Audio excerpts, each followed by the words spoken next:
Assalamualaikum warahmatullahi wabarakatuh.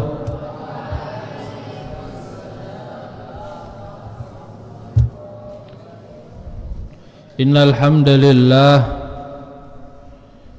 nahmaduhu wa nasta'inuhu wa nastaghfiruh wa na'udzu billahi min shururi anfusina wa min sayyiati a'malina. Man yahdihillahu fala mudilla lahu wa man yudlil fala hadiya lahu.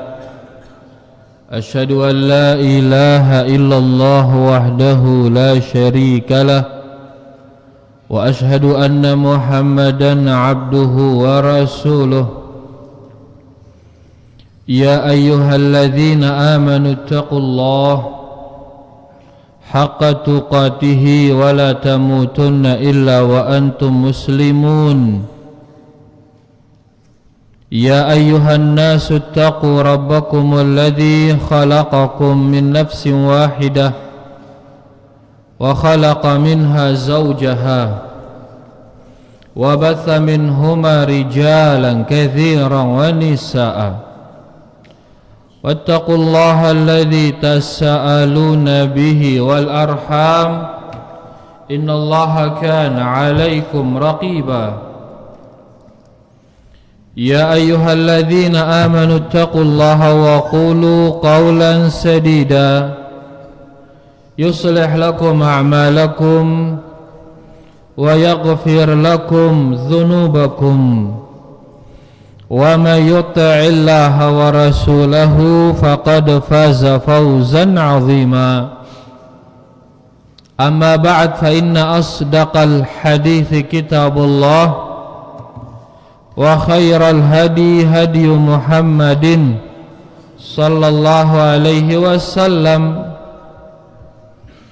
wa syarrul umuri muhdatsatuha fa inna kulla muhdatsatin bid'ah wa kulla bid'atin dhalalah wa kulla dhalalatin finnar. Rahimani wa rahimakumullah. Bapak-bapak, ibu-ibu, para santri LKSA Islam As-Sunnah yang semoga kita semua diberkahi dan dirahmati Allah Subhanahu wa ta'ala. Alhamdulillah, malam ini kita bisa melanjutkan pengajian kita mengkaji kitab Usulul Iman fi Dhaw'il Kitabi was Sunnah, landasan-landasan iman sesuai dengan Alkitab yakni Al-Quran dan sesuai dengan As-Sunnah yaitu hadis-hadis Rasulullah sallallahu alaihi wasallam. Dan malam ini pada malam 3 Jumadil Awal, tulis tanggalnya santri, Jumadil Awal, kita akan membaca pasal baru dari kitab kita ini, di mana kitab kita ini dia terdiri dari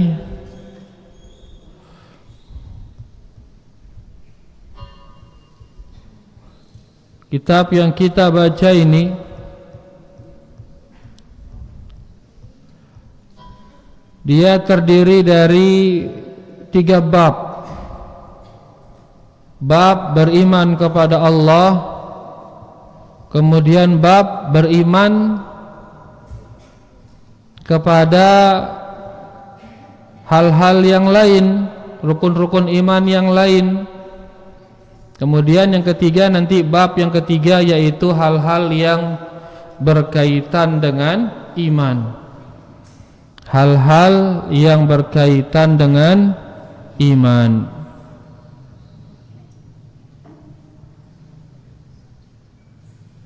Hal-hal yang berkaitan dengan akidah, ya. Jadi kalau kita ringkas nanti bab kita ini, kitab kita apa namanya? Usul iman. Kitab usul iman.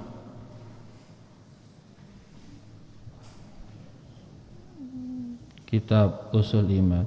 Kitab usul iman ini kita dibagi dia menjadi 3. Iman kepada Allah. Kemudian nanti ada bab iman yang lain. Iman yang lain. Apa yang lain itu? Pada malaikat, kitab-kitab, hari kiamat dan seterusnya. Dan nanti ada bab lagi hal-hal yang berkaitan dengan akidah. Nanti kita akan baca.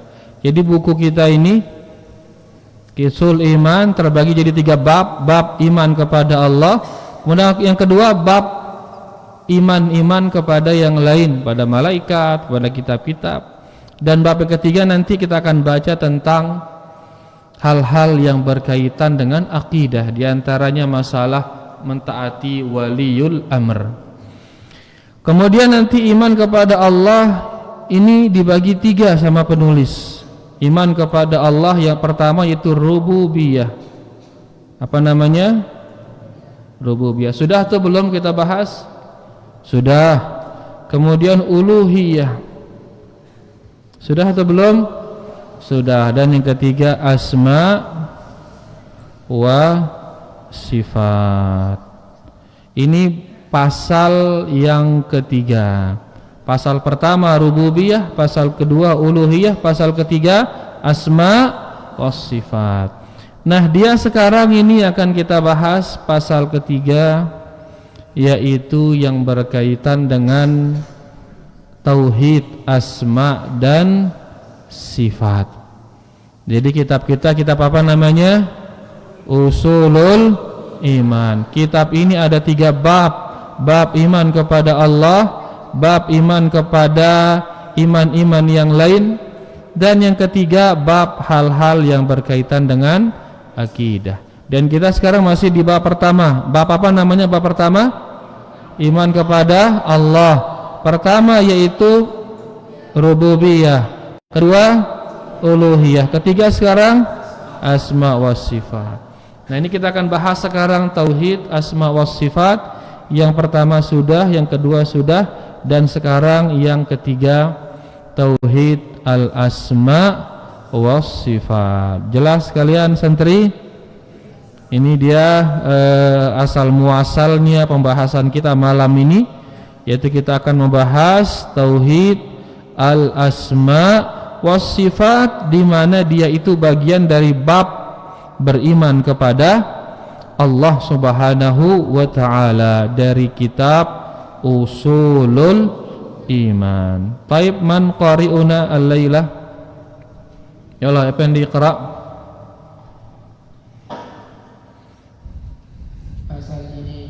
Pasal ketiga. Tulis dia santri di buku kalian.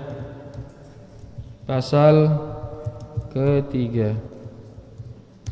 Tauhid asma dan sifat.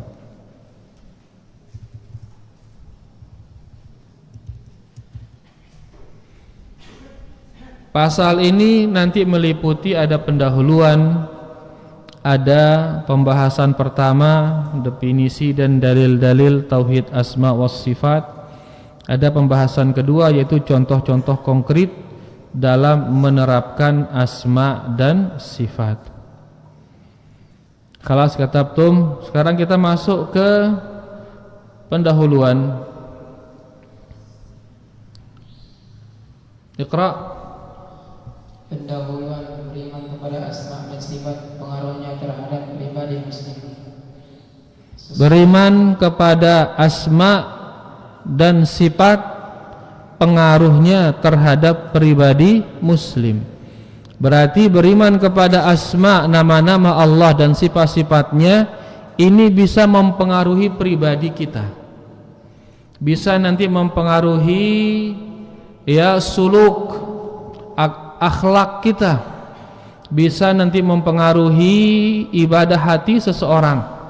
Begitu dia sudah memahami nama-nama dan sifat-sifat Allah Subhanahu wa ta'ala.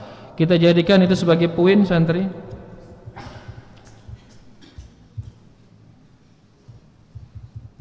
Poin-poin pengajian. 1.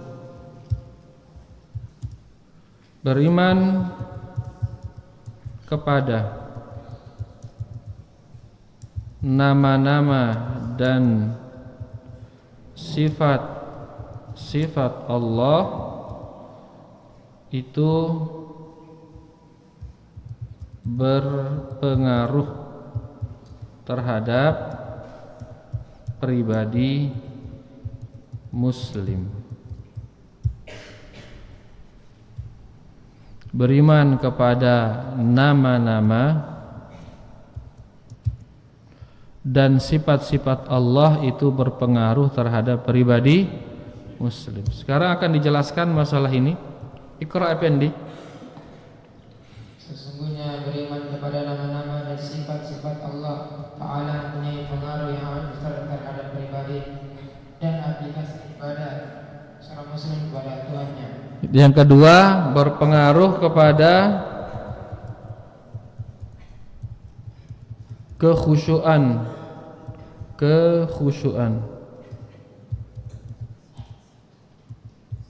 ibadah seorang muslim. Berpengaruh kepada khusyuk. Kalian mau khusyuk atau tidak sholatnya? Mau, maka diantaranya pelajari nama-nama dan sifat-sifat Allah. Mau khusyuk tidak saat berzikir? Mau, maka silahkan pelajari nama-nama dan sifat-sifat Allah. Saat baca Al-Quran, mau khusyuk atau tidak? Mau kita. Ya, maka pelajari nama-nama dan sifat-sifat Allah Subhanahu wa ta'ala.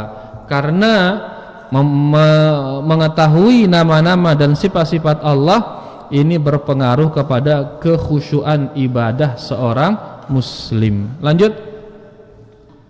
Di antara pengaruh-pengaruh tersebut adalah sentuhan-sentuhan makna kerohanian yang dirasakan oleh seorang hamba dan ibadahnya yang berkaitan dengan hati. Berkaitan dengan hati. Ya, ini ilmu yang berada di dalam hati. Lanjut.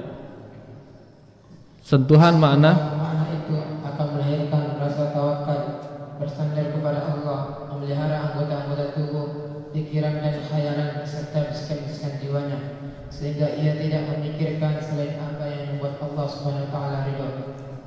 Terus, ia mencintai karena Allah dan dia jalan dan di jalan Allah. Ulang. Ia mencintai karena Allah dan di jalan Allah. Dengannya ia mendengar dan dengannya pula ia melihat. Bersamaan dengan itu ia sangat berharap dan berbaik sangka kepada Tuhannya. Ia mencintai karena Allah, mencintai orang lain karena Allah, dan di jalan Allah, mencintai seseorang karena sama-sama berada di jalan Allah Subhanahu wa ta'ala. Dan dengannya ia mendengar, dan dengannya dia melihat. Dia mendengar sesuatu yang dihalalkan oleh Allah, dia melihat sesuatu yang dihalalkan. Kalau diharamkan gak mau dia. Kenapa? Karena dia cinta kepada Allah Subhanahu wa ta'ala. Nah, rasa cinta ini akan timbul dengan apa? Di antaranya dengan mempelajari nama-nama dan sifat-sifat Allah Subhanahu wa ta'ala. Lanjut. Bersamaan dengan itu ia sangat berharap dan berbaik sangka kepada Tuhannya. Bersamaan dengan itu ia sangat berharap dan berbaik sangka kepada Allah. Ini hasil kalau sudah mempelajari nama-nama dan sifat-sifat Allah. Misal nama Allah Ar-Rahman, Allah Maha Penyayang. Allah Maha Penyayang. Mana nama Maha Penyayang? Apa nama sayang? Sangat menyayangi, dan dia maha, sangat menyayangi. Ya, bahkan lebih menyayangi kita daripada diri kita sendiri. Dia ngasih kita segala-galanya ini karena dia sayang kepada kita. Itu kalau kita sudah pahami itu, otomatis kita akan berbaik sangka kepada Allah. Ndek negin mungkin Allah ngenok aku. Kenapa? Karena dia sayang kepada aku. Itu kalau sudah kita tahu makna itu, maka kita akan selalu berbaik sangka kepada Allah Subhanahu wa taala dan sangat berharap kepadanya. Dan kita akan sangat berharap kepada Allah Subhanahu wa taala. Nah, ini diantara contoh, ya, beliau di sini ingin berikan kita contoh bagaimana efeknya pada jiwa seseorang kalau dia sudah memahami nama-nama dan sifat-sifat Allah Subhanahu wa taala. Lanjut. Makna-makna di atas dan yang seumpamanya yang berkaitan dengan keimanan kepada makna-makna asma dan sifat dapat menghasilkan ubudiyah, yaitu penghambaan zahir dan batin kepada Allah yang kadarnya berbeda antara seseorang dengan yang lain. Itulah karunia Allah yang diberikannya kepada siapa yang dikehendakinya. Nah, jadi efeknya memahami makna-makna dari nama-nama dan sifat-sifat Allah Subhanahu wa taala ini akan mempengaruhi ubudiyah seseorang, penghambaannya, entah ubudiyah yang zahir maupun yang batin. Mana ubudiyah yang zahir, ikhwan?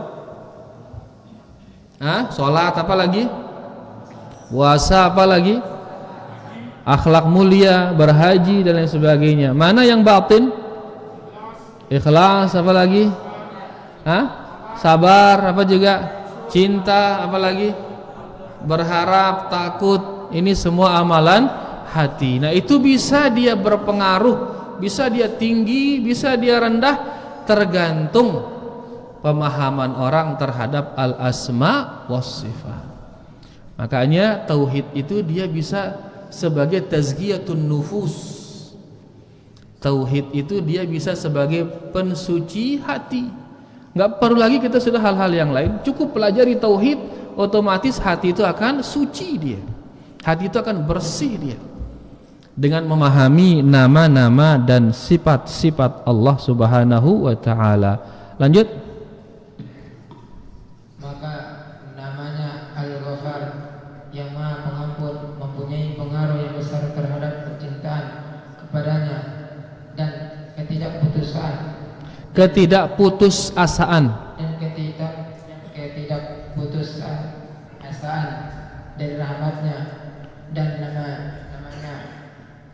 Syadidul Iqab yang amat dahsyat siksaannya mempunyai efek yang besar terhadap perasaan takut kepadanya dan ketidakberanian untuk melanggar larangan-larangannya. Baik.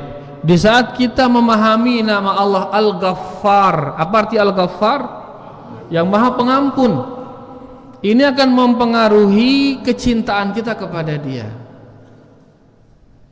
Ini akan mempengaruhi kecintaan kita kepada Dia. Setiap hari kita salah, ini berbuat salah, berbuat dosa, tapi terus kita dimaafkan, tidak dihukum kita. Luwe salah lagu tetap nasadi itu beriak, tetap nasadi itu mangan, nginem, diberi kita hidup, diberi kita tetap kesempatan untuk taubat, kesempatan. Ini bentuk ampunan dari Allah ini. Kenapa? Karena Dia Ghaffar, Maha Pengampun.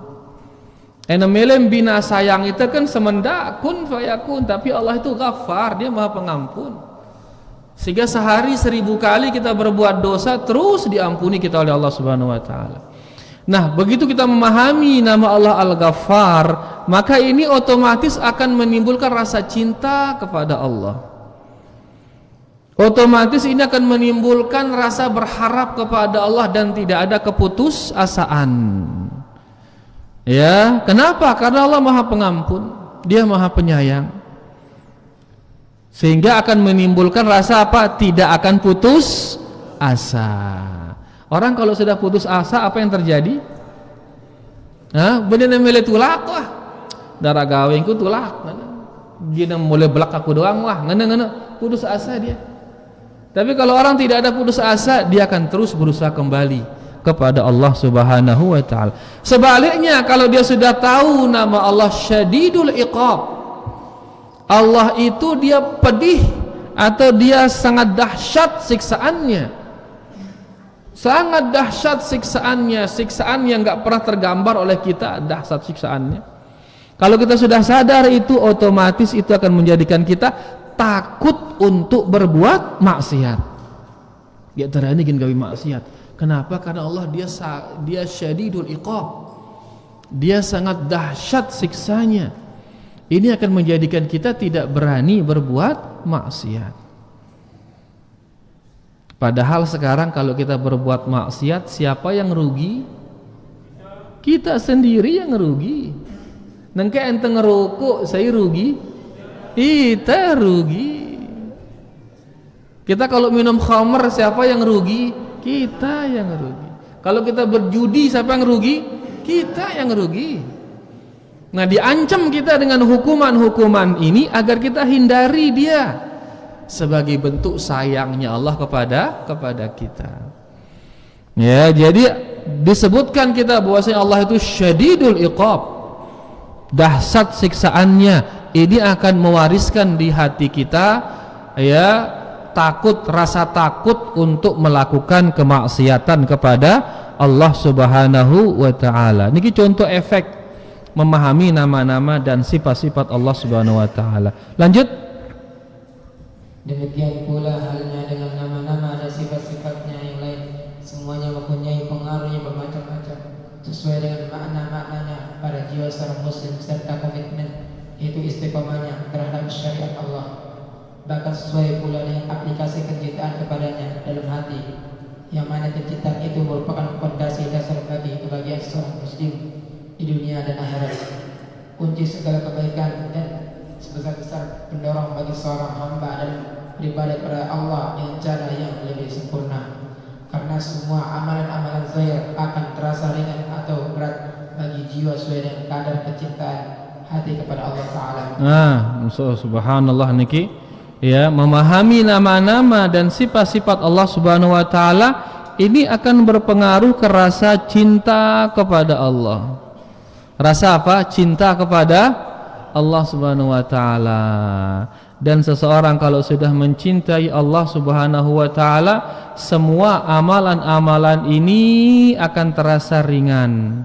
Terasa apa? Ringan kalau sudah cinta kepada Allah.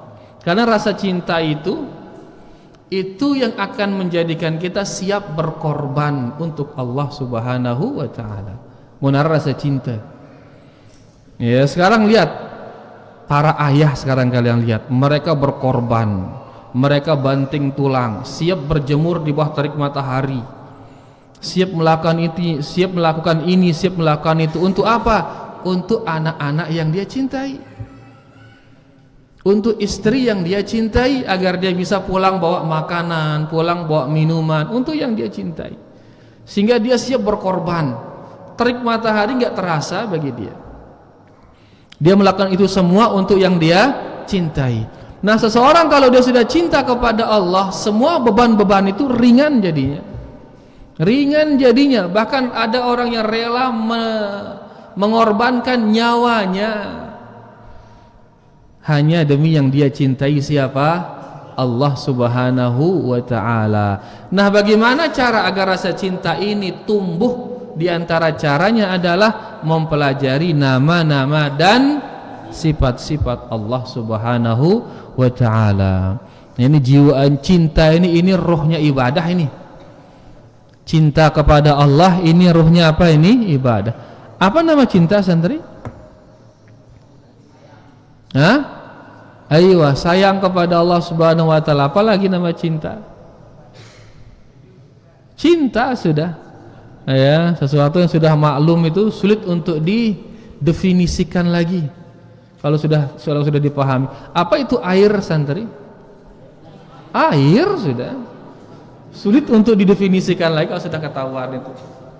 Ya, cinta ya sudah cinta, cintanya kepada Allah Subhanahu wa taala. Seseorang kalau sudah cinta kepada Allah, ya, akan ringan segala-galanya di saat dia melakukannya karena Allah Subhanahu wa taala.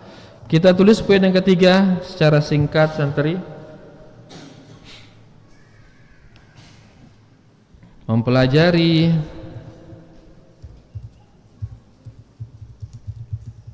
nama-nama dan sifat-sifat Allah akan menumbuhkan rasa cinta, harap dan takut kepada Allah Subhanahu wa taala. Buat poin yang keempat, semakin besar rasa cinta seseorang kepada Allah, maka akan semakin ringan ibadah yang dia lakukan karena Allah. Tapi kalau ibadah itu dia lakukan bukan karena Allah, tetap berat.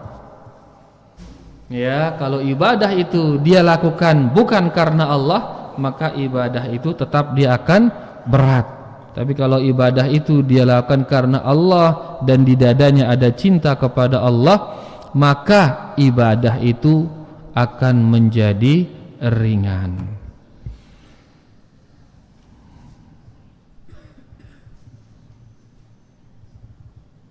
Sudah santri?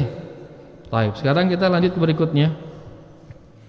Pembahasan pertama, definisi tauhid, asma wa sifat serta dalil-dalilnya. Sekarang kita tulis judulnya di sini.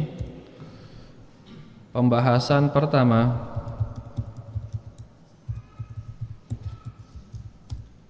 definisi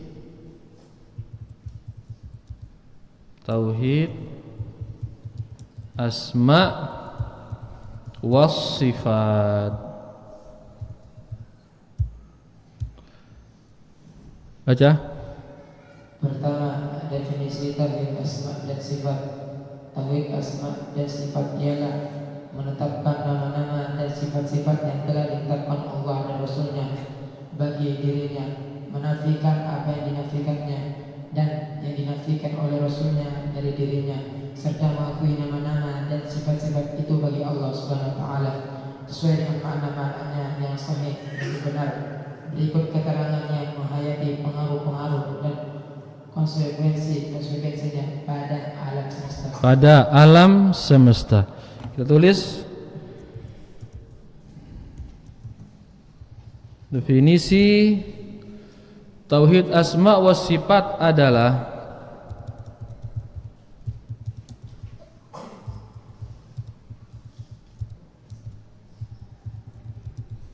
wasifat adalah menetapkan nama dan sifat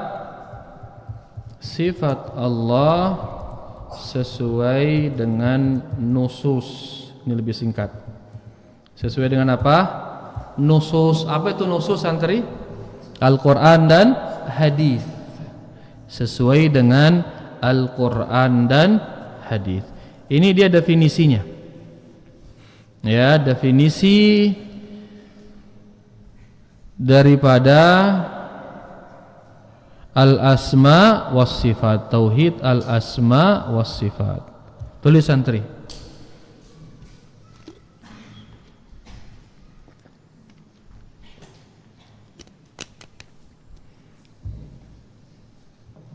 Kemudian kedua, sekarang kita baca. Apa kedua? Kedua, metode menetapkan asma dan sifat Allah. Metode. Apa metode, santri? Cara menetapkan nama-nama dan sifat-sifat Allah. Metode menetapkan nama-nama dan sifat-sifat Allah.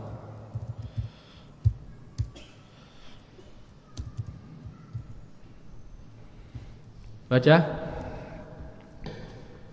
Metode yang benar dalam bab asma dan sifat berdiri di atas dasar keimanan yang sempurna, pembenaran tasdik yang sungguh-sungguh terhadap sifat yang ditetapkan Allah bagi dirinya dan ditetapkan oleh Rasulnya tanpa Sallallahu alaihi wasallam. memalingkan maknanya, ini tahrif, dan tidak pula mengusungkannya dari makna Yakni ta'til. ta'til tanpa memvisualisasikannya atau memberikannya gambaran atau takyif, dan tidak pula dengan menyerupakannya dengan makna. Baik. Metode yaitu dengan mengimani nama-nama dan sifat-sifat,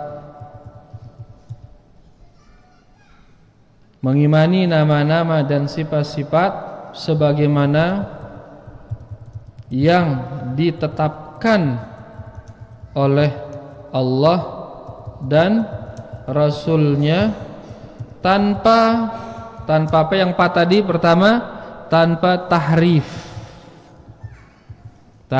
kemudian ta'til, tanpa tahrif, ta'til, terus apa setelah ta'til?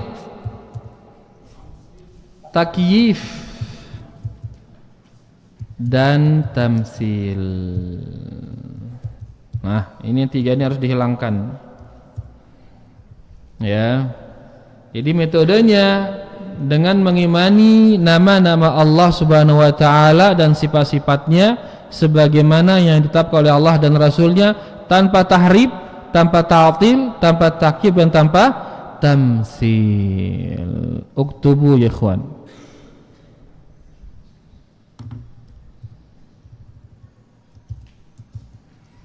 Sudah? Sekarang kita akan bahas satu persatu apa itu tahrif. Kita akan bahas sekarang apa itu tahrif. Baca. Tahrif ialah mengganti dan memalingkan sesuatu dari bentuknya yang asli, dan ia terbagi kepada. Jadi tahrif adalah memalingkan makna. Memalingkan makna. Apa arti memalingkan ya ikhwan? Mengalihkannya. Memalingkan artinya apa? Mengalihkan. Mengalihkannya dari satu makna ke makna yang lain. Itu nama tahrif. Jadi tahrif adalah memalingkan makna, dan tahrif ini ada dua. Tahrif ada dua. Satu, tahrif apa? Tahrif Satu, tahrif lafzi, yaitu dengan cara menambah atau mengurangi kata-kata atau mengubah barisnya. Misalnya memalingkan kata istawa dalam firman Allah Ar-Rahmanu 'alal 'arsy istawa, yaitu Allah yang Maha Pemurah yang bersemayam di atas arsy, diganti menjadi istaula. Diganti menjadi istaula. Jadi tahrif ada dua. Pertama tahrif makna. Pertama apa? Tahrif lafaz. Tahrif lafaz. Pertama tahrif lafaz. Yang kedua tahrif makna. Nanti apa beda lafaz dengan makna, ikhwan? Apa beda lafaz sama makna? Lafaz ini hurufnya. Lafaz itu apa? Huruf-hurufnya. Makna itu apa? Artinya. Jadi tahrif lafaz berarti dirubah huruf-hurufnya. Hurufnya dirubah. Ada kemudian tahrif makna, yaitu maknanya yang dirubah sama mereka. Tahrif intinya artinya apa tadi? Memalingkan, mengalihkan. Ada yang mengalihkan lafaz, ada yang mengalihkan makna. Contoh tahrif lafaz yaitu kalimat istawa dirubah menjadi istaula. Istawa ya dirubah menjadi istaula. Ini hurufnya dirubah. Ya, dalam bahasa Arab istawa terlalu kecil, kita tambah besarnya nih.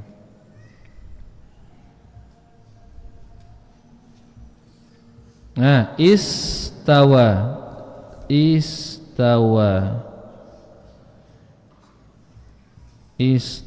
Apa arti istawa? Ala wartafa'a, irtafa'a. Ini arti istawa. Dirubah sama mereka menjadi istaula.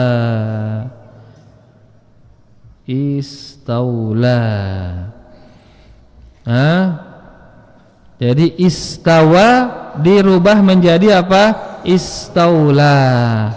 Apa tempat bedanya antara istawa dengan istaula? Di sini ini ada tambahan lam. Tambahan apa? Lam. Di sini tidak ada. Berarti hurufnya ini diselewengkan, ditambahkan dia satu huruf.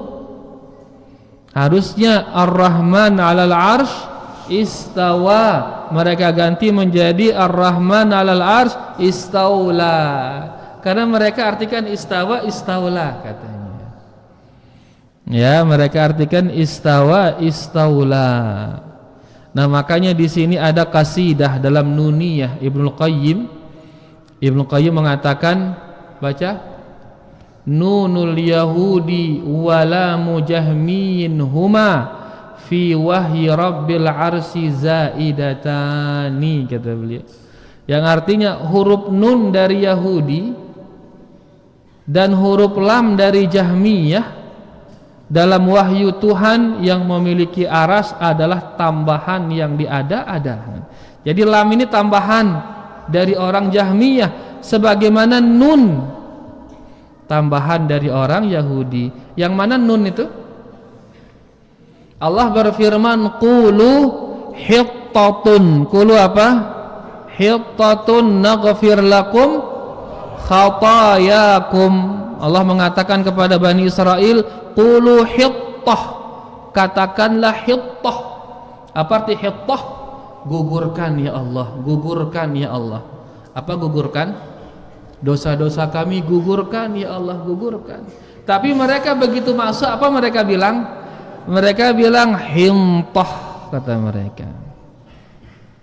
Pas masuk mereka bilang hintah, hintah, hintah. Apa arti hintah? Gandum artinya. Maka pas mereka masuk ke Baitul Maqdis, mereka mengatakan gandum ya Allah, gandum ya Allah, gandum ya Allah. Padahal mereka disuruh pas masuk bilang apa? Gugurkan ya Allah, gugurkan ya Allah.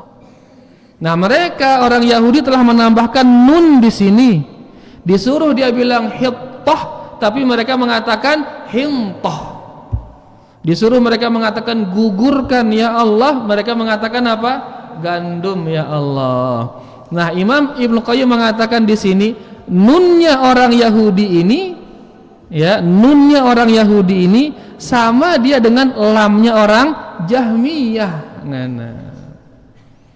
Orang Jahmiyah menafsirkan Ar-Rahman 'alal 'arsy istawa, mereka mengatakan istaula ditambah lam.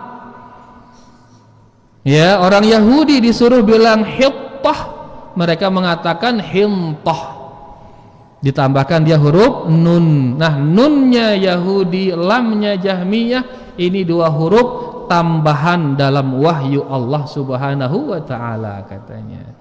Nah, ini dia contoh tahrif lafzi. Di sini ya ikhwan, coba perhatikan ini.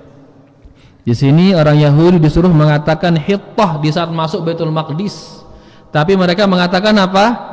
Hintah, gandum. Sekarang orang Muslim disuruh masuk Ka'bah untuk minta ampunan kepada Allah. Ya Allah, ampuni kami. Tiba-tiba sekarang ada orang masuk Ka'bah, di depan Ka'bah apa dia bilang? Pulus. Sama sudah ke Yahudi ini, sama.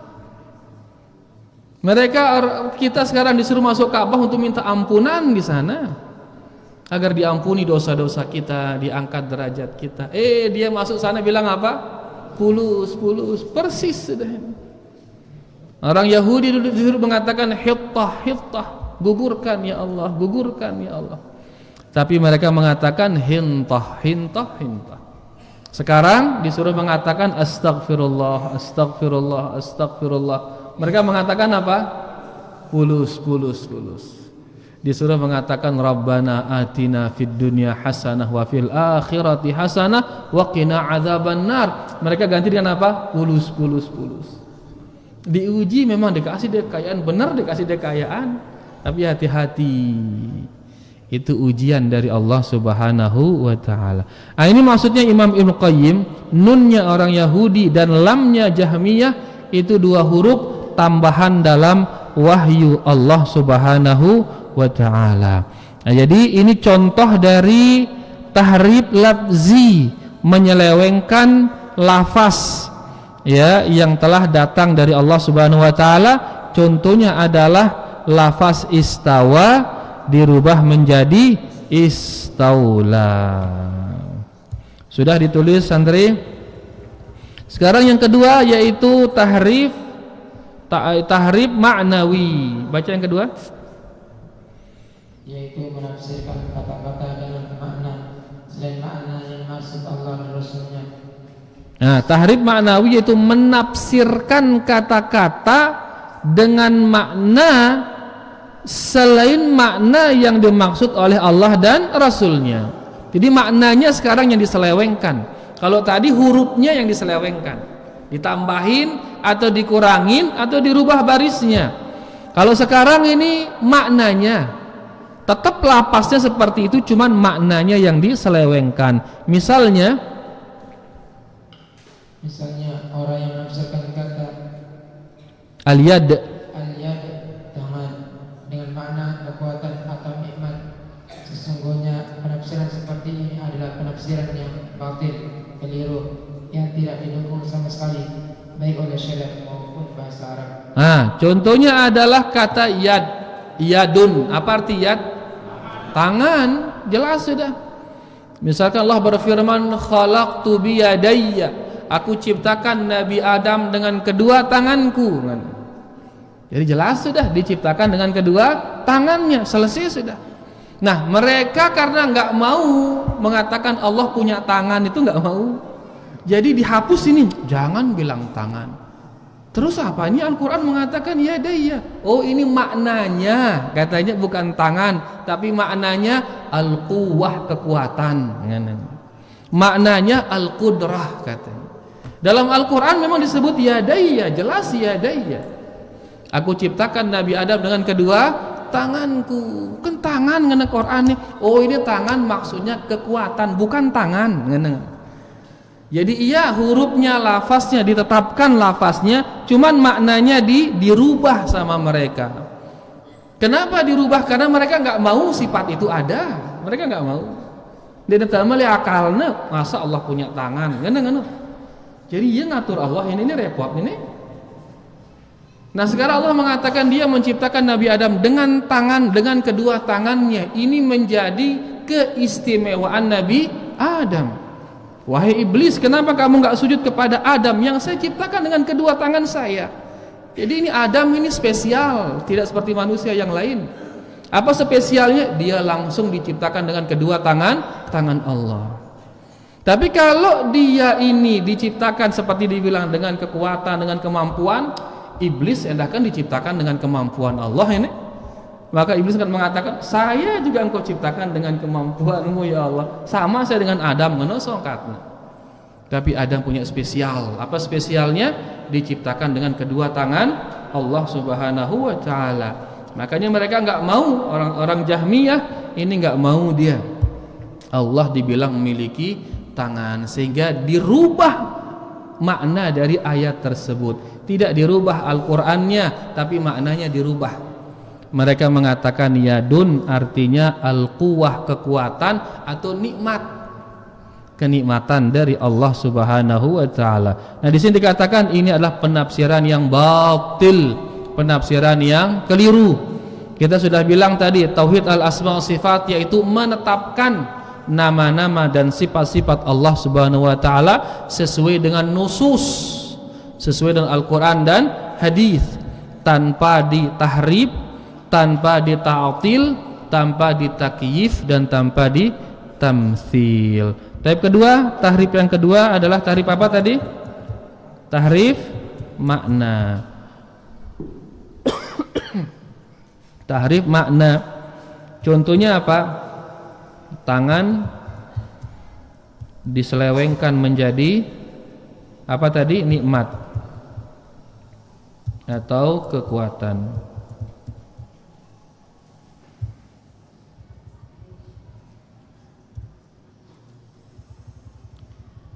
Tangan, ya, tahrif makna. Baik, ini sudah azan nih ikhwan. Sampai di sini dulu kita ambil masalah al-asma was sifat. Nanti kita akan lanjut membahas tentang ta'til, kemudian setelahnya nanti takyif, kemudian setelahnya adalah tamtsil. Apa beda antara tahrif dengan ta'til? Apa beda antara takyif dan tamtsil? Kita akan bahas nanti insyaallah di pertemuan berikutnya. Demikian wassallallahu ala nabiyina Muhammad walhamdulillahirabbil alamin. Sila ta'zan.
Bahasa Arab istilahnya menyebut sebagian, tapi maknanya apa? Keseluruhan.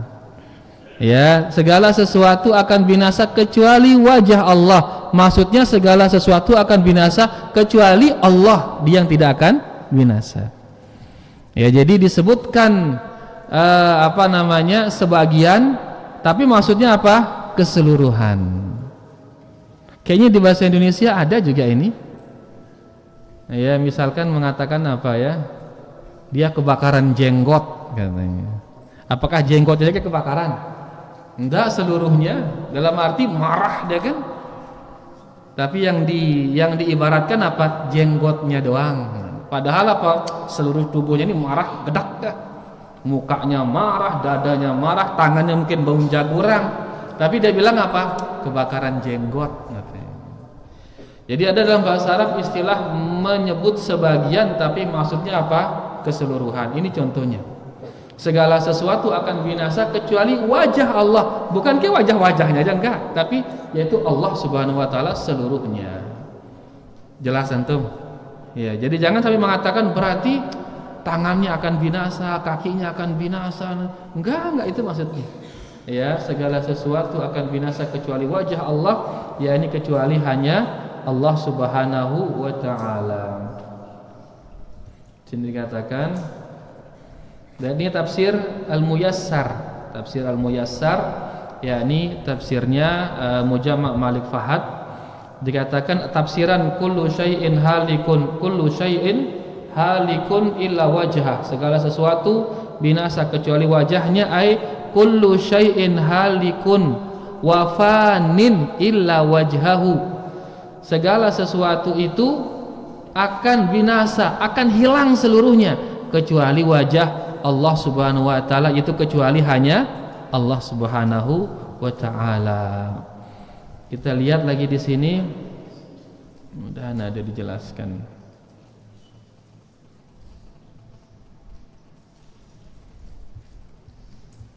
Dijelaskan tentang kaidah bahasa tadi. Tidak disebutkan, tapi di terjemahan alhamdulillah disebutkan di sini. Ya, kecuali wajahnya, itu kecuali Allah Subhanahu wa taala. Ya, disebutkan sebagian tapi maksudnya apa? Keseluruhan. Jelas antum?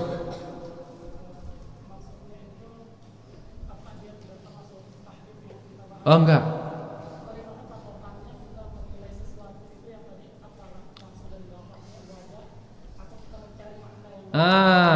Bagaimana kita tahu ini tahrif atau bukan? Begitu?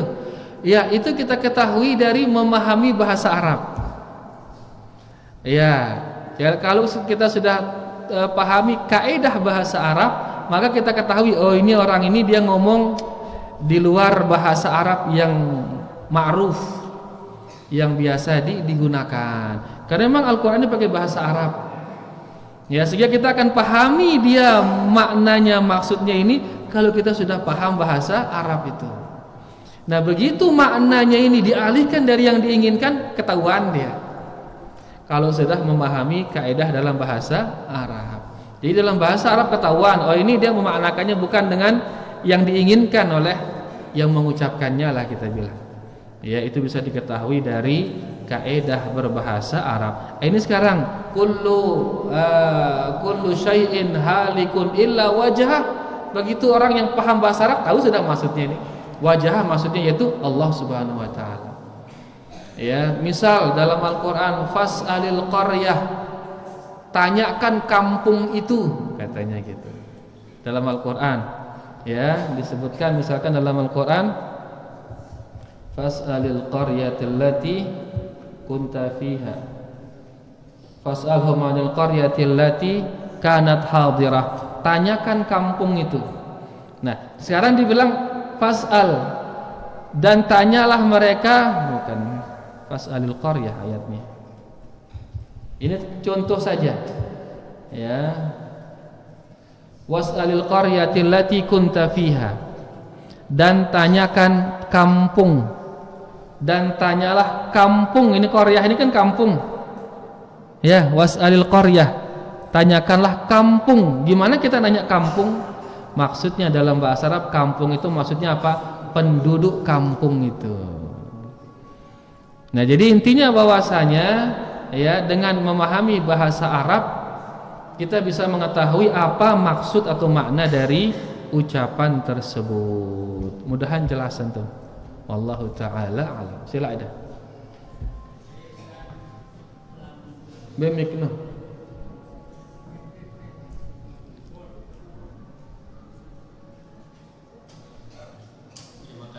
Sama-sama. Muntah beguru. Jadi selalu kita mati ongkat turun tak. Mati ongkat gurun teh nggih.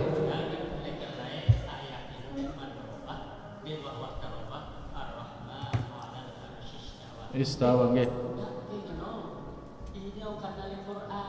Kepada sedikit barang Allah itu mati kita sendiri murid. Jadi mana salah dulu kita salah ya Ustaz. Nengka mun salah guruna, milu kita salah soalna ya suruhna kita mati guru gumbe yang kunaine. Ya dikatakan al-imamu dhamin, imamino adalah penjamin. Maka guru dia apa? Penjamin. Sehingga mana salah sengaja ya salah, dia tanggung jawab guru no. Sengaja ya salah, ia tanggung jawab terhadap dosa-dosa muridnya. Sengaja ya salah. Tapi kalau dia salah, guru ini juga karena ketidaktahuannya. Enggak engkahna layak kah ngenteng anu. Maka mudah-mudahan dia dimaafkan oleh Allah Subhanahu wa taala. Ya, mudah-mudahan nggih, mudah-mudahan dia dimaafkan oleh Allah Subhanahu wa taala. Lagu munah tahu sih kena sengaja ya terus menyampaikan yang salah, maka dia tanggung jawab dan menanggung dosa seluruh yang ngikutin dia. Ya, jadi karena dia penanggung, ia menjamin. Ya, mun tahu dirinya salah tetap doang ya, maka dia tanggung jawab terhadap seluruhnya. Amun dia tahu dirinya salah, maka mudahan dia diampuni oleh Allah Subhanahu wa taala. Nah, nengke ita si jadi pengikutna. Ita si jadi pengikut mun tuah tahu ya salah, tahu teh ya salah. Tetap doang kita ngikutinnya, begitu tanggung jawab ini. Tahu teh ya salah, tetap dan kita marah ino dalam arti ya au teh kah? Ya wah, kena ngante padahal tahu teh ya salah. Maka kita tanggung jawab terhadap diri kita. Lagu mun itu bodoh, tak bepe ini, tak baca Quran, tak baca hadis. Apa jongkatnya ya bayina wah haruana kah ngenteng ana. Maka kita mudah-mudahan termaafkan atas kesalahan-kesalahan kita. Lagu kewajiban menuntut ilmu, kewajiban menuntut ilmu tetap wajib, harus terus tapi itu ya malik. Ndek gara-gara itu belok ngikutin wah ngenten deh, tetap wajib tapi itu ya. Wajib terpelajarin ya, apalagi makin alhamdulillah ya media ini terbuka gati nengka wah. Ya, apalagi si bajang-bajang nengka paham ya arana AI, arana ngana robot luar biasa cerdas nih deh. Ini kalau dia disuruh untuk apa saja cekat dia metayangang itu. Ya, carikan perkataan ulama tentang ini ngenteng kumpulangang itu sih ya seret bahasa Arab muncul terjemahkan ke bahasa Indonesia ngenteng terjemahannya malik sih ya. Carikan saya di kitab-kitab ulama terdahulu yang membahas masalah ini, kumpul angang itu malik si robot ini luar biasa robot ini manfaatan ya isi pada pemuda sekarang ini. Jadi nggak ada alasan untuk nggak tahu kalau sekarang aja saking luasnya yang namanya teknologi. Adapun itu sih wah uzur ini atau aran ngenu WA dong kita paham HP itu lalit nanti itu ini pelajaran WA dia mana WA, FB, IG, apa malik? X, malik karena terus sama malik YouTube, TikTok, macam apa jaran ngenoh nanti itu setawaan. Mun ieu si bajang-bajang je luar biasa itu. Ya, jadi itu si wahtawa nengkeun di tok bepe. Narata adah bagin teu ngikutin doang. Berarti ya. Dulu pada kan ada standar guru ya. Ita sing ngikutin tok kenandangan, si ikutin sang ngeno ndah ruana Maka mudah-mudahan seluruhnya dimaafkan oleh Allah Subhanahu wa taala. Mudah-mudahan. Nah, nengke itu wah nanau itu ini. Wah nanau itu maka kewajiban kita ikuti ini. Ini kewajiban nengke. Ikuti ini. Ya, adapun terdahulu bekah teendengang maaf, mudah-mudahan dia dimaafkan oleh Allah Subhanahu wa taala. Adapun kita di zaman ini sekarang ya kita sudah memahami hal ini, maka wajib kita ikuti ini sekarang. Dan kita dakwahkan dia pelan-pelan dengan cara yang bijak, kita dakwahkan kepada saudara muslim kita yang lain. Mudahan jelas, wallahu taala a'lam. Sila ada lemudi inu. Mbe mikna. Nggih, nekane julu nih. Ini dia bejulu.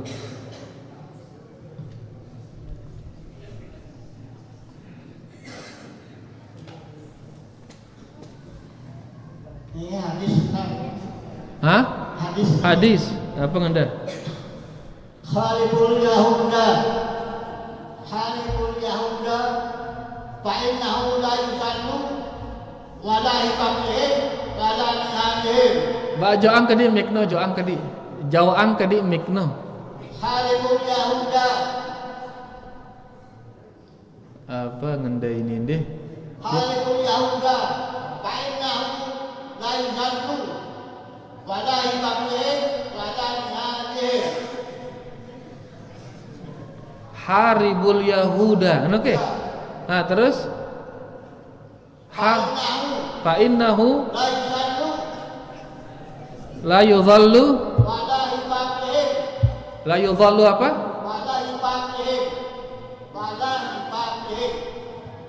Apa ngende ini deh?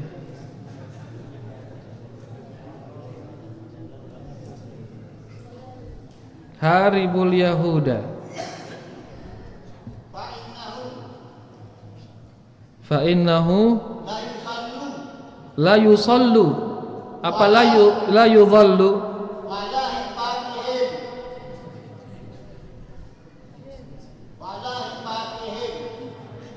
wallahu alam qatilul yahuda fa innahum la yadhillu apa perangilah orang Yahudi, sesungguhnya mereka senantiasa ngumbe ini. La yusallu, senantiasa tidak salat kana. La wallahu alam. Sandina hadis rena. Atau ada tulisan kita ini bacaan der rena begitangin itu. Ada tulisan tadi? Dara. Ada kertas kita ini bacaan deh. Dara apalan masyaallah. La yudhal wallahu alam. Tawakal. Nah, ganti coba silain. La tajlis hakaza. La tajlis hakaza. Terus Fa innaha hadhihi jasadul ladzi yu'adzabu. Fa innahu jalsah atau fa innaha jalsah apa? Jalsatul ladzina yu'adzabu. Jangan kamu duduk seperti ini. Ya, karena duduk seperti ini adalah duduknya orang-orang yang diazab.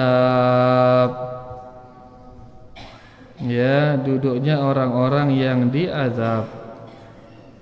Hakadha. Di hadis yang lain dikatakan duduknya orang-orang yang di maghdubi alaihim.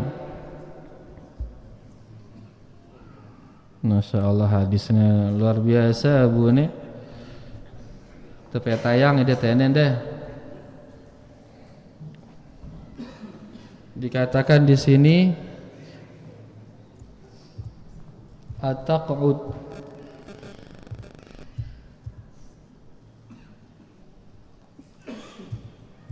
qi'datal maqdubi alaihim.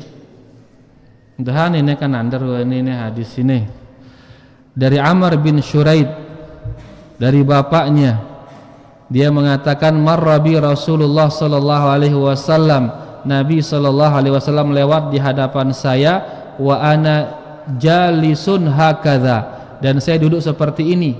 wa qad wada'tu yadayya al-yusra khalfa dhahri wattaka'tu ala al-yati yadayya, yaitu saya duduk dan tangan kiri saya berada di belakang punggung saya, dan saya duduk di atas ranah ilyah, ya bokong saya ini, ya saya duduk di atas bokong saya ini.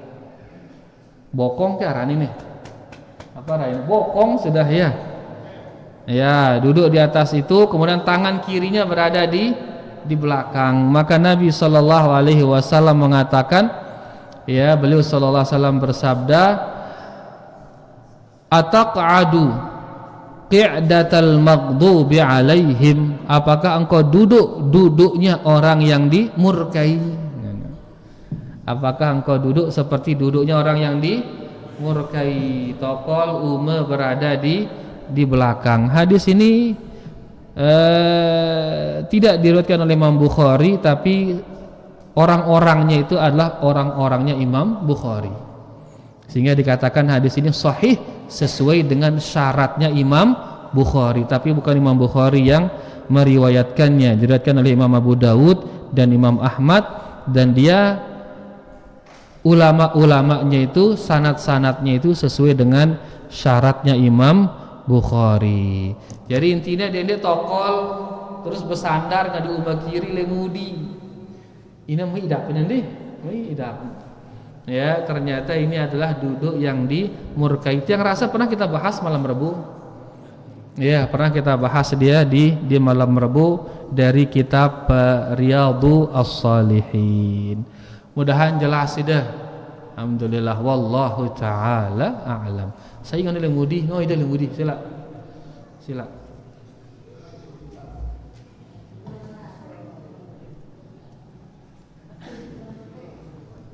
Aramik lemudi ke? Alo beli suara ni ya, ke? Ngajang ketangga ini. Ya. Di taman paham ni himbeno kana. Himbeno contoh ini kita laksana yang kecintaan Allah manusia bercita. Ulang, kita laksana yang perintah Allah, cinta Allah, lagu manusia bercita. Lagu manusia benci lah kita. Kita laksana yang perintah Allah. Mun terlaksana yang perintah Allah, lagu manusia gedak lah kita, ngana? Mbe kena ino, ngana ke? Mbe contohnya misal Nabi Muhammad sallallahu alaihi wasallam le saatna menjalankan tauhid usirna dengan Makkah. Kan usir dengan Makkah kumbena dia ada demen kita Nabi sallallahu alaihi wasallam. Jadi Nabi sallallahu alaihi wasallam sendik mana nejak dengan bertauhid, sendik mana nejak dengan bertauhid, Nabi teniki disipati seorang siddiq, orang paling jujur di kota Mekah. Saya disipati ini orang paling amanat di kota Mekah. Lagu begitu dia berdakwah nejak dengan tiba tauhid, tiba-tiba dia manusia paling dibenci oleh orang Mekah itu. Nah ini berarti dia menjalankan perintah Allah, suruhnya berdakwah, jalankan perintah Allah, lagu gedekangnya si manusia. Nabi Ibrahim juga demikian. Begitu dia berdakwah bukan hanya digedekang, sedutna ya Nabi Ibrahim, sedutna ya. Ini contoh kita menjalankan perintah Allah dan dibenci oleh manusia. Nengkai dah itu mun dakwah tauhid, Wahabi, ngana. Dakwah sunnah, Wahabi. Kita berdalil Quran hadis, Wahabi langsung. Apa je salah nu Wahabi ni kah? La ilaha illallah, apa jaran ngano endah takata paran ngano ino ah pokokna. Pengkotak-pengkotakan. Ya, akhirnya berkotak-kotak kaum muslimin gara-gara gelar ini. Apa sebabnya? Ya, di antara sebabnya mungkin kita bilang kembali kepada tauhid, kembali kepada sunnah.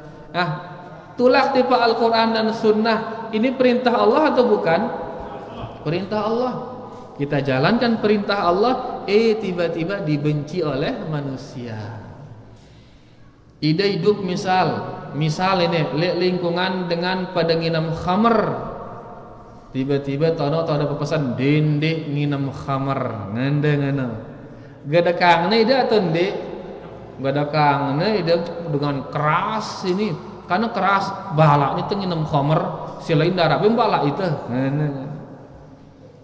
Ide hidup lingkungan dengan beriba, tiba-tiba ide ngenang dekang go beriba haram dosa beli ngene gedekang ini dia dengan dia dengan oke gedekang ini dia dengan padahal sudah menjalankan perintah Allah ini. Para nang ide keras lah ide apalah gara-gara melarang orang berbuat riba. Nah, itu contoh-contoh kita berbuat atau mengamalkan perintah Allah lalu gedekangnya si manusia. Nah, orang yang tadi itu berbuat karena Allah itu tidak dia terpengaruh oleh senang atau bencinya manusia, dia tidak terpengaruh. Yang penting sudah Allah ridha, sudah dia tetap lakukan. Tentunya dengan cara yang baik, dengan cara yang bijak dia lakukan. Wah baik caranya, bagus caranya, tetap doang tegedekang, nggak mau tahu dia, alur lah, ya.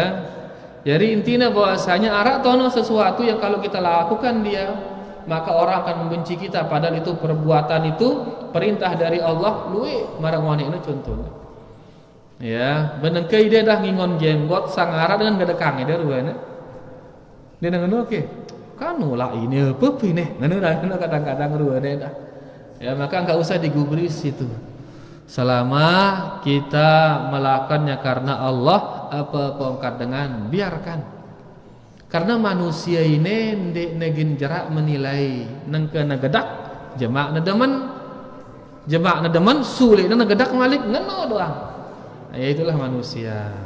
Jelas itu contohnya. Alhamdulillah wallahu taala a'lam. Syarat para jamaah. Noh, ya wah ruana kah insyaallah. Baik, ini dari santri ini. Apa hukumnya melanggar peraturan pondok? Contohnya membuang sampah sembarangan. Melanggar peraturan pondok. Peraturan pondok ini kan syarat kalian masuk ini. Kalian masuk syaratnya apa? Mentaati peraturan pondok. Itu syarat. Nah, yang namanya muslim, al-muslim ala syurutih. Muslim itu dia siap menjalankan syarat-syaratnya. Dia siap menjalankan apa?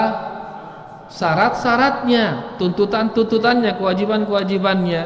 Kalian sekarang masuk sini dengan catatan siap mengikuti aturan kalian bilang. Tiba-tiba kalian langgar aturan itu. Berarti kalian mengkhianati apa yang sudah kalian syaratkan tadi itu. Kalian berkhianat jadinya. Makanya nggak boleh ya melanggar peraturan itu, nggak boleh. Tidak boleh secara aturan pondok, tidak boleh pula nanti secara aturan agama. Dan aturan yang dibuat kan nggak ada aturan yang maksiat di pondok ini. Ada nggak aturannya yang bermaksiat? Ada nggak? Nggak ada aturannya maksiat. Ya, kalau dia ada aturannya maksiat, jangan taati aturan itu. Tapi selama aturannya tidak ada maksiat, maka wajib untuk ditaati sebagai bentuk ya syarat kaum muslimin. Al-muslim ala syurutihi wallahu taala a'lam. Apa yang kita lakukan apabila khatib pada waktu Jumat membaca salawat? Apa yang kita lakukan para santri, menjawabnya dengan suara keras atau cukup di hati? Ya wallahu alam, ada khilaf masalah ini. Ya, tapi wallahu taala alam cukup dijawab dengan suara lirih. Sallallahu alaihi wasallam. Kita bilang hanya kita yang dengar. Ya, jangan sampai mengganggu orang lain. Ya, jangan sampai mengganggu orang lain. Sebagian ulama mengatakan nanti setelah khutbah selesai baru baca selawat kepada Rasulullah sallallahu alaihi wasallam. Ya, tapi Allah taala alam bisa dibaca di saat khutbah sedang berkhutbah, tapi dengan catatan bacanya dengan suara yang lirih. Demikian pula dalam mengamini doa. Di saat imam khatib berdoa, kita aminkan doanya. Aminkan doanya tapi dengan suara apa? Suara lirih. Cukup kita saja yang dengar. Wallahu taala a'lam. Dosa apa yang paling besar setelah syirik? Dosa durhaka kepada kedua orang tua. Karena syirik ini menzalimi Allah yang telah menciptakan kita. Durhaka itu menzalimi orang tua yang sudah melahirkan kita. Ya, jadi dosa terbesar setelah syirik adalah dosa durhaka kepada kedua orang tua. Mana contoh durhaka ya kawan? Bahkan para ulama sangat tegas dalam masalah ini. Sebagian mengatakan di antara durhaka adalah memakan makanan yang diinginkan oleh orang tua.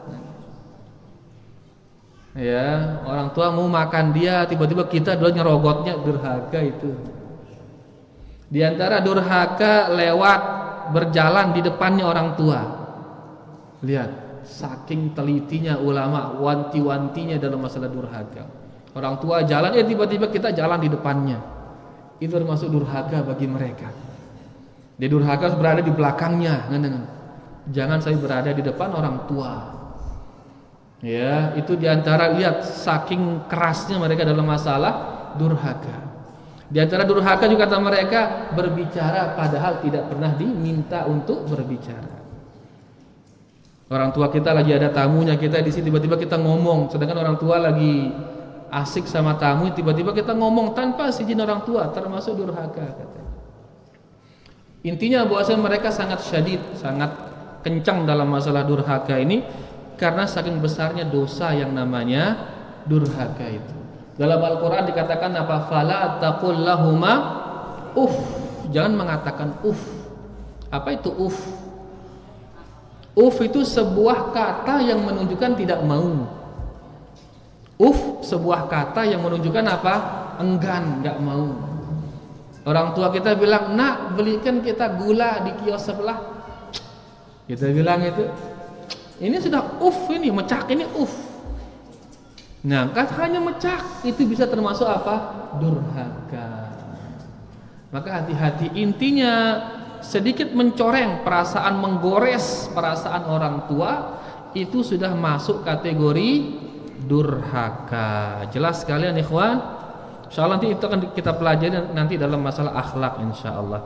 Intinya dosa terbesar setelah syirik adalah dosa durhaka kepada kedua orang tua. Karena Allah telah menciptakan kita, maka berbuat zalim kepada Allah itu yang terbesar. Yang kedua, karena orang tua telah melahirkan kita, maka menzaliminya adalah dosa terbesar. Wallahu taala alam.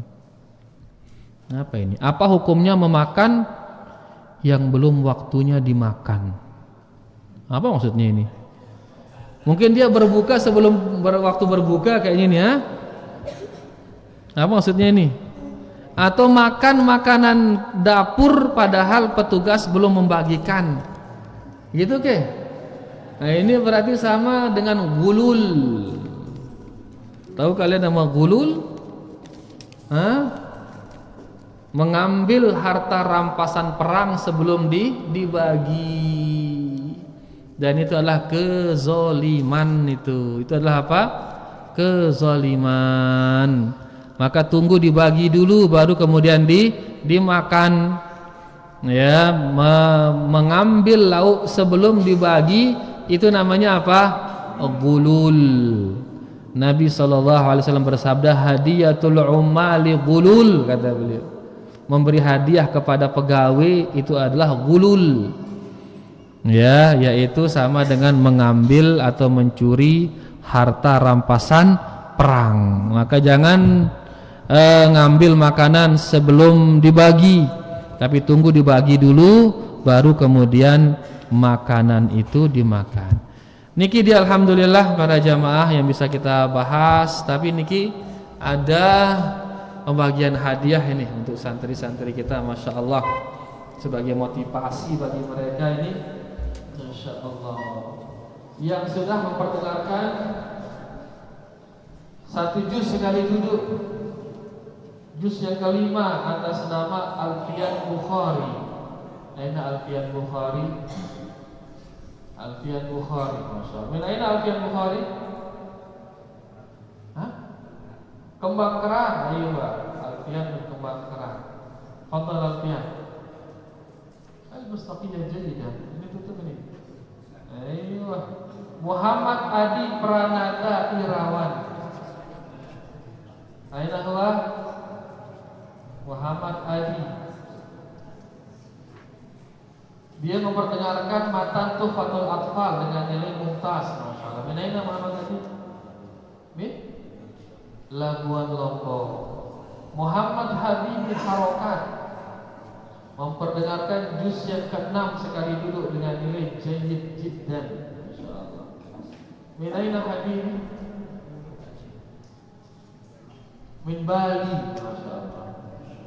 Kemudian Abdul Basir telah memperdengarkan syurutus shalah dengan nilai mumtaz, Masya Allah. Barakallahu fiik Abdul Basir. Dari mana? Batu Belik.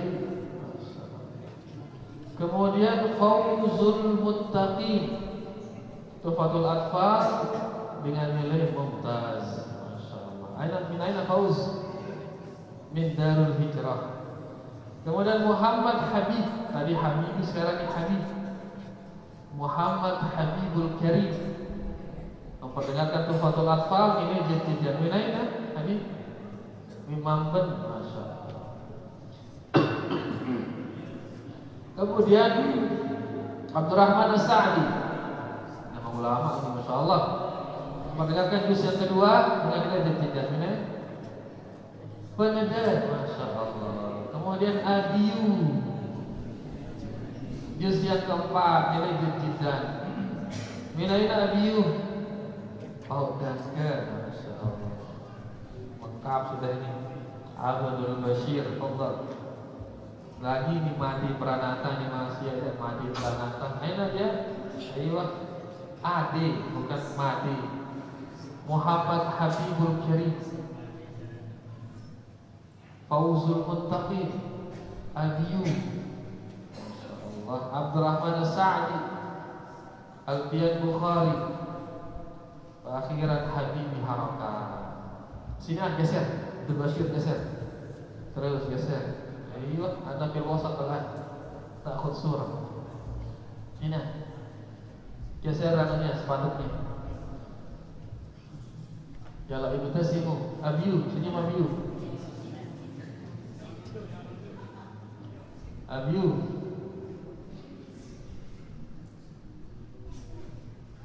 Khalas, alhamdulillah. Jazakumullah khairan, barakallahu fikum. Demikian para jamaah, jazakumullah khairan atas segala-galanya. Kita tutup dengan doa kafaratul majlis. Subhanakallahumma rabbana bihamdika asyhadu an la ilaha illa anta astaghfiruka wa atubu ilaik. Wassalamualaikum warahmatullahi wabarakatuh.